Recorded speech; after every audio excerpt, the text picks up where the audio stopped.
Hi, I'm Brant Menswar, and welcome to my show, Just a Moment. As a former world touring musician turned keynote speaker and author, I've experienced my share of life-altering moments that have both broken me and propelled me forward. How you leverage those moments or push through them will define your destiny. Each week on my show, I'll provide tools on how to maximize those moments, as well as interview some of the most successful entrepreneurs, entertainers, and athletes on how the power of a single moment changed their life. Join me to learn how to change what's possible for your life. It'll take just a moment. Okay, you got to stay with me on this one because it sounds made up. This is one of those stories where when you hear how it started, you immediately think, no way, there's no chance that's true. But it is. And once you hear it, you'll never look at a Dunkin' Donuts box the same way again. Now listen, full disclosure, I'm a Dunkin' boy. I grew up in New England and New Hampshire, where we gave directions based on Dunkin' Donuts locations. Look, you want to go down to Cumberland Farms, and you're going to bang on the left down there at Dunks, go down to the Amico, and at the next Dunks, just make a right. That was my life. That's how I grew up, especially in the early 1970s. You see, Dunkin' Donuts in the 70s is growing fast. But most stores are still making donuts the old school way, by hand, every morning, batch after batch. Time to make the donuts. Remember that commercial? You see, every donut has a hole, which means every donut also creates something else. A little ball of dough. And what do you do with that dough? You throw it away.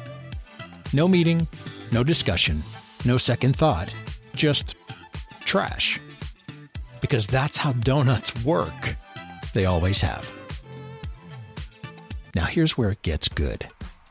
At a Dunkin' in Hartford, Connecticut, there's an employee named Edna Demery. She's not in corporate, she's not in marketing, she's not trying to disrupt an industry. She's just doing her job, making donuts, cleaning up, throwing away the centers, over and over. Until one day, she doesn't. And there's no dramatic reason. No big revelation. She just looks at this pile of dough and thinks, why are we throwing this out? So she does something incredibly simple. She rolls the dough into little balls. She fries them. She puts them out. That's it. No pitch, no memo, no approval, and almost immediately, something happens. Customers don't just try one. They buy handfuls. Kids love them. Parents love them. People who weren't even planning on getting a donut suddenly say, yeah, toss some of those in too. Within weeks, those little dough balls are making up almost 10% of that store's revenue from something that used to be thrown away. Now word starts spreading. First around Hartford, then a little wider. Eventually, Dunkin' Corporate catches wind of it and says, okay, what's going on over there? They test it. At first, they call them exactly what they are, donut holes. And weirdly, it doesn't work. People treat them like a replacement. Sales stall. So Dunkin' tries one more thing. They change the name.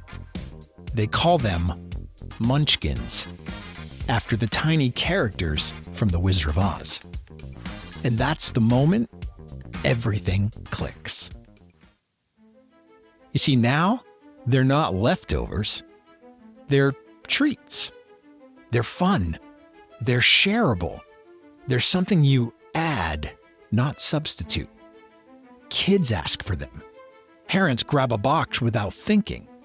They become an impulse buy before anyone even used that phrase. What started as scraps becomes a category. And here's the part that still blows my mind. Dunkin' eventually builds special machines just to make Munchkins. They're not even using donut holes anymore. The waste outgrew the problem it was solving. Today, Dunkin' sells hundreds of millions, close to 1 billion Munchkins every single year. All because one person refused to throw something away without asking a question. And here's where this stops being a donut story and becomes a leadership story. You see, this didn't come from a vision statement. It didn't come from a brainstorm. It didn't come from someone being paid to think big. It came from someone close enough to the work to notice what everyone else had already normalized. You see, that's the danger for leaders. The farther you get from the day-to-day, the easier it is to confuse habit with truth. Most organizations don't fail because they lack ideas. They fail because they stopped seeing what's right in front of them. The real opportunity is rarely in the shiny new initiative.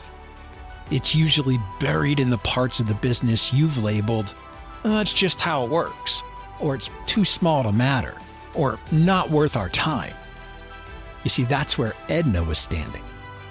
Not at the top, not in strategy, at the place where the waste was visible. You see, great leaders don't just ask, what's next? They ask, what if we stopped questioning? Because innovation doesn't always look like disruption. Sometimes it simply looks like paying attention. So here's the moment for you. What are the people closest to your work seeing that you've trained yourself not to notice anymore? Because the next breakthrough in your organization probably isn't waiting for permission. It's already happening, right where the scraps are. Thanks for spending this moment with me. I'm Brant Menswar, and this has been Just a Moment. Thank you for joining us on this episode of Just a Moment. Make sure to subscribe to our podcast and tell a friend or two about it to help spread the word so everyone can find a moment that inspires them. Don't forget to leave us a review and check us out on the web at justamomentpodcast.com.